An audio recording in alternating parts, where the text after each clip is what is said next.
Hello, y'all. So school has officially started, but, that's not gonna stop me.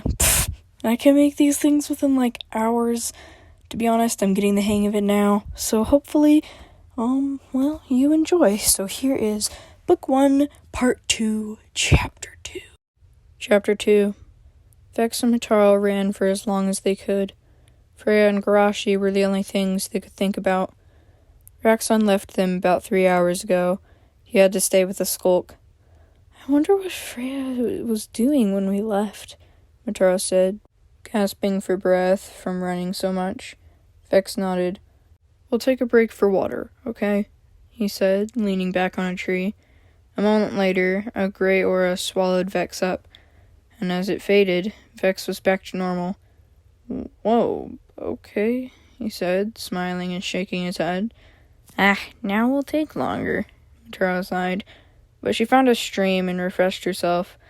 Only a couple minutes before we get there, she said, giving him some water. Back at the Minotaur mansion, Freya was helping the kids replant peach trees in the orchard. Whoa, you're so strong, one little boy said as she lifted the tree. Yeah, like a warrior, another said, trying to flex his muscles. Just like one, huh? She chuckled, tossing the tree and landing it in the hole. Whoa. But that was awesome! Do that to me! You're so strong! Oh my gosh, how did you do that? The kids shouted in awe. Freya just laughed and sat on a rock. Freya loved watching the kids play around. I'm gonna be just as strong as Freya, one goat kid said, jumping on a higher rock. Oh, yeah, she said, standing up. Oh, yeah, he challenged. All of the other kids watched. Fight!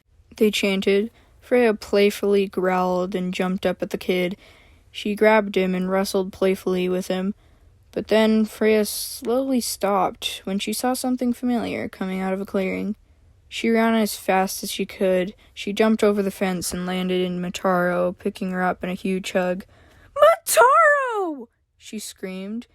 Where were you? We thought you were dead! Both of you! She said, spotting Vex.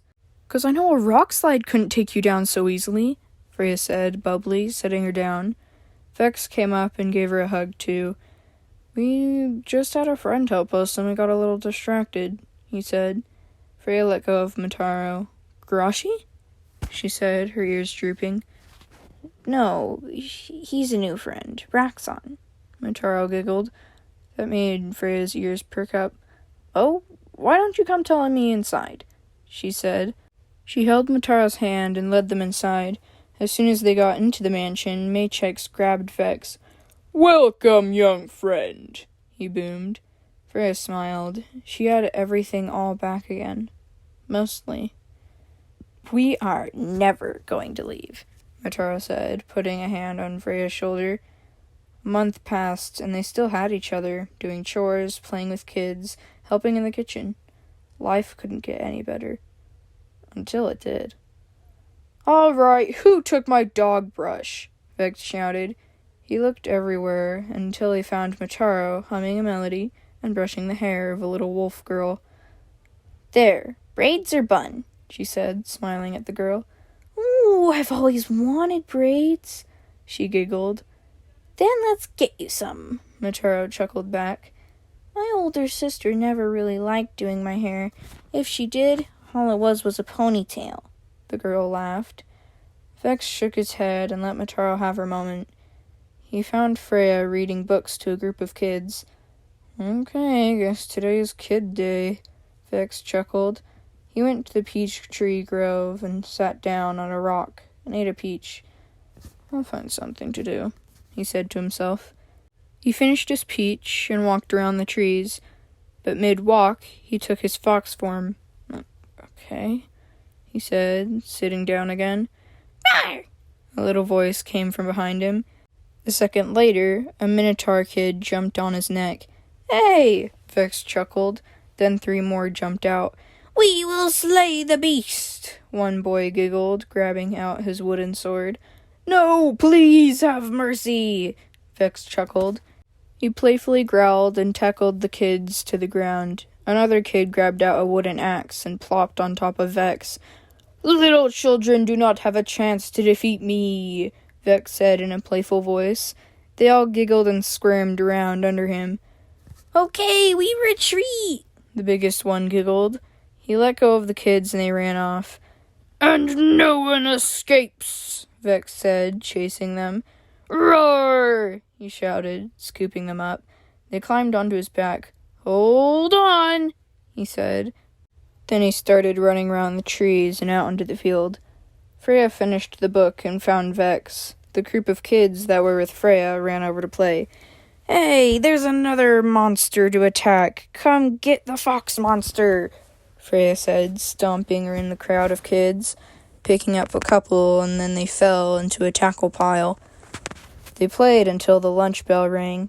The kids ran off to eat, with Vex following behind them, going back to normal. Freya stayed behind.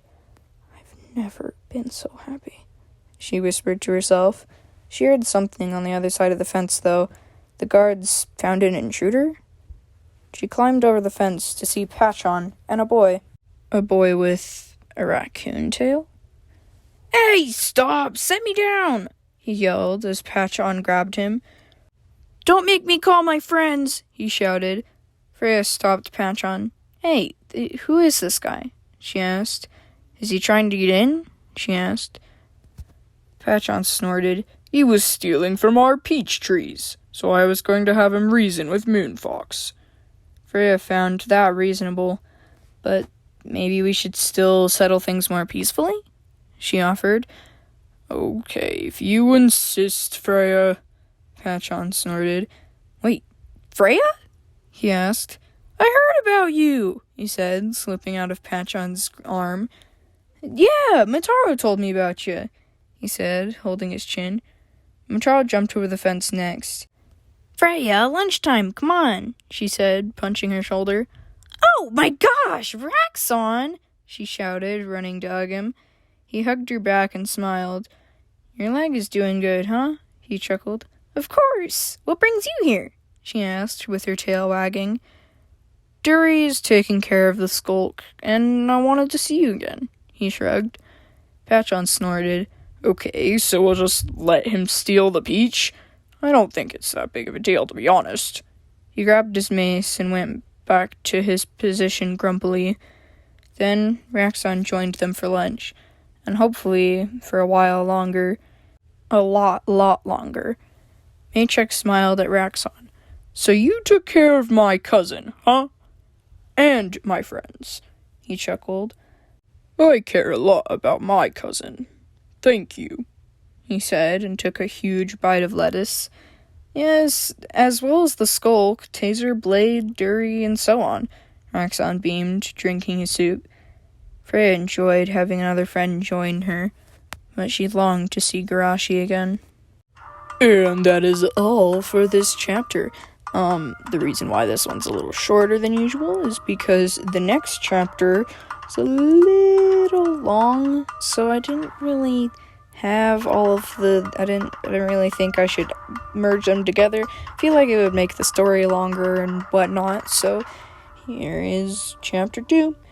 And by the way, next chapter has a lot of shouting that I would really enjoy. It's getting to some of my favorite parts. I love my book series, alright? Anyway, I'll see you next Friday. Bye.